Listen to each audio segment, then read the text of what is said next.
The Coinsories channel appreciates your continued support. Who are you with? Your vote enter in the option community. Option A XRP. Option B Ripple. Option C SEC. More than anything else I've read, Mr. Huber's post today has made me curious about XRP's potential for institutional payments. This one is too good to pass up. Kindly inform me of the content he shared. It was indeed proof that was given in the SEC v Ripple case. Another thing it says is that half of the ordeal cost is market maker fees.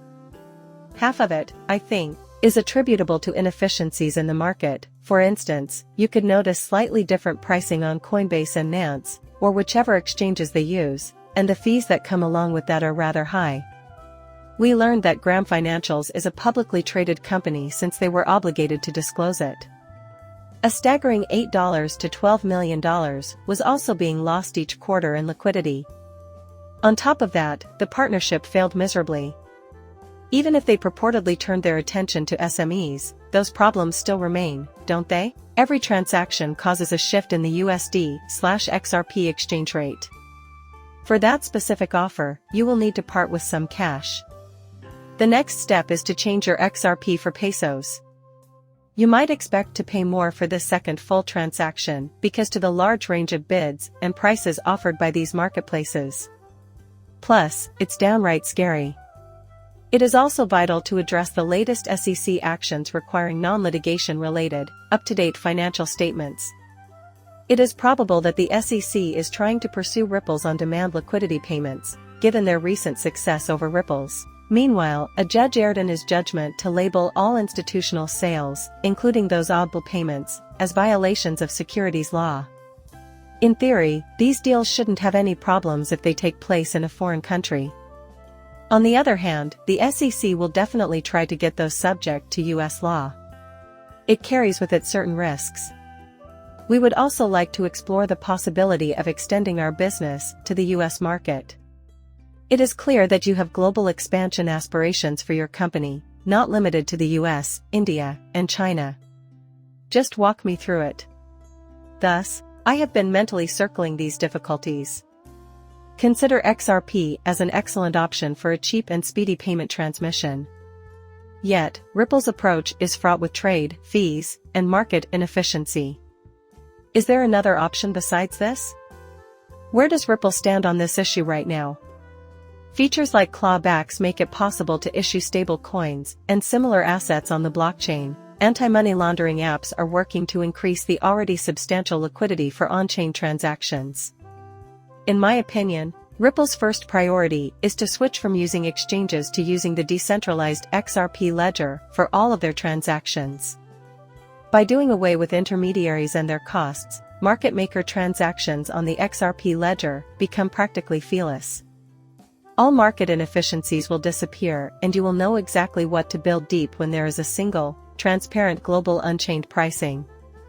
Decentralized marketplaces, which let Ripple institutions, individual users, and everyone else to connect their transactions into a vast global decentralized market, offer liquid markets. Financial transactions are better handled by decentralized exchanges, according to a judge in the Ripple v. SEC lawsuit. This is not a transaction involving securities. This way, you can avoid a lot of trouble and money. This is really different from when we were in the past, when XRapid was not yet available and Ripple did not send or receive any XRP payments. Yeah, they said they were going to use it for its special qualities, but they never actually went. A large amount of the money transfer still occurs on centralized exchanges, which are seen as legacy systems, yet, on-demand liquidity is responsible for the majority of their revenue. We are now transitioning to a digital payment system that is decentralized, more efficient, and cheaper than the previous one. What an intriguing future! It's capable of competing with any system on Earth. Think about the payment structure and that mechanism. I can see Ripple's motions clearly now. Thus, they are able to keep their costs down as they are not charging users to access their system. There will be no loss of $1 million. Most of us have been waiting for this day, and now it's here, the ability to transmit XRP payments. Additionally, it's certainly not ruled out. remember that we haven't arrived just yet. They have to build it, make the liquid, and test it again to make sure it works. We all thought that having money available when needed would be a smart move. There are a lot of costs and challenges to overcome, but I won't argue it doesn't. Maybe in a year's time we'll see that the obstacles are too big. That doesn't imply that will definitely happen. But this year, it seems like a workable plan for success is starting to take shape. That makes me really happy. The most interesting aspect is that this type of arrangement would have benefits for more than simply Ripple and their academic work. But with stable coins, we can all buy and sell anything, and deal with each other. Because it addresses practical concerns, this method would also be highly beneficial to the crypto community. Also, in a very short amount of time. The data suggests that XRP is already one of the most widely used blockchains. On top of that, it would drastically change his merit.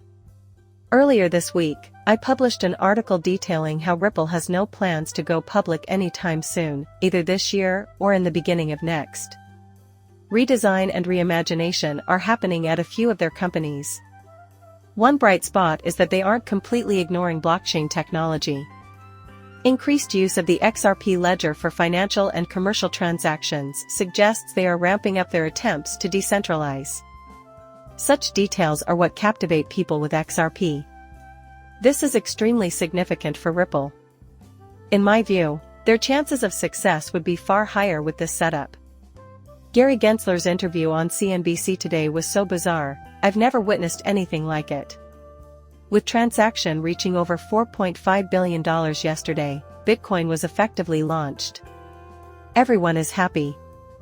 The comments made by Gary Gensler following his appearance on CNBC were overwhelming, with phrases like "you know what, we only did it because the courts forced us to do it," suggesting that the incident was unjustified. People should have bought Bitcoin directly in the past instead of using exchange-traded funds, ETFs. You can buy gold direct, so it's not like it's not handy, but having that investment vehicle for individuals to readily invest in gold or anything else is unneeded. That is precisely the purpose of exchange-traded funds.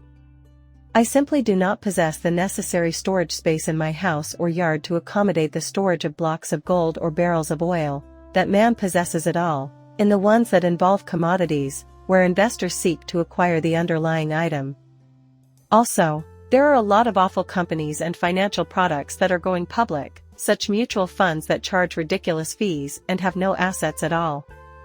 In your opinion, does he post there to discourage people from doing these things? Almost all of them are consumed by the S&P. Furthermore, their only activity is to collect payments from you.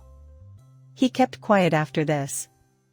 At a turning juncture in the history of cryptocurrency, with the introduction of the first exchange-traded fund, ETF, he went on television to criticize it. Our main complaint is that we should not have gone through with this, and are now pointing fingers at the courts for admitting our mistake. It was forced upon us by others. The matter is now before the courts. His unfaltering reliance on Elizabeth Warren is further evidenced by his unfaltering negativity of Bitcoin. Even if he had no interest in this, he would still take the credit. Tell me what this means.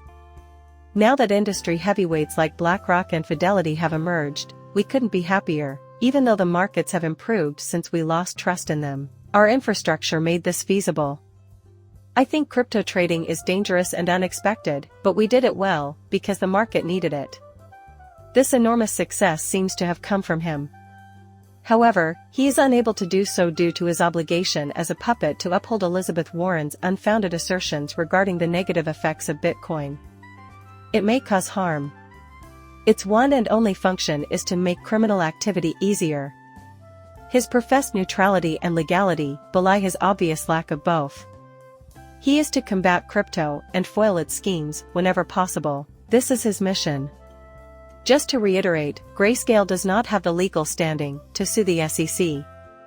At this point, all you can do is wait for the matter to be settled. A lot of the credit goes to the SEC in my book. Fortunately, Grayscale has spoken up and said that this is just absurd. We want to sue you as your actions are illegal. Like Ripple, they did an excellent job for the whole region. We can keep going into the future because there are people like Ripple and Grayscale who are hell-bent on seeing this foolishness through. Gary Gensler was greatly embarrassed by that interview. Having said that, we do not recognize him as the maternal grandfather of our family. Investing in gold, Bitcoin, or some other horrible company was entirely up to him the last time I checked. He wasn't here to advise us. He is not going to get any compensation from me for his services as my financial advisor. His job description doesn't include making laws, but rather enforcing existing ones. Feel free to leave a remark with your opinions. As always, we ask that you like and subscribe. Thank you so much. Leave.